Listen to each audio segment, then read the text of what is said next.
Bangladesh cricket খেলাতে শরীফুলের মতো বোলারকে নিয়েও জিতে গেছে বটে, কিন্তু ভারত পাকিস্তানকে এইরকম বোলার নিয়ে খেললে ভারত পাকিস্তানের সাথে জেতা সম্ভব হবে না।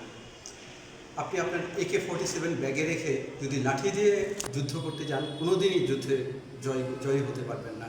আপনার 200 স্ট্রাইক রেটের প্লেয়ারকে বসিয়ে রেখে, যার বোলিং, ব্যাটিং, ফিল্ডিং ভালো ক্ষমতা আছে, সেই রকম সুহান এবং সাইফুদ্দিনের মতো প্লেয়ারদের বসিয়ে রাখার অর্থ AK-47কে ব্যাগে রেখে দেওয়া। আর ওই লিটন দাসের মতো এবং যারা বল নষ্ট করে এই জাতীয় প্লেয়ারকে সামনে প্রথমে খেলতে দেওয়া, মানে আপনি পরাজিত হতে বাধ্য।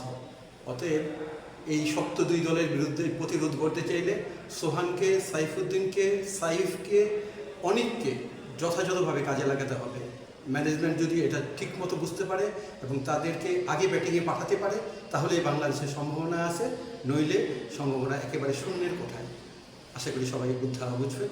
সবাইকে অনেক অনেক ধন্যবাদ।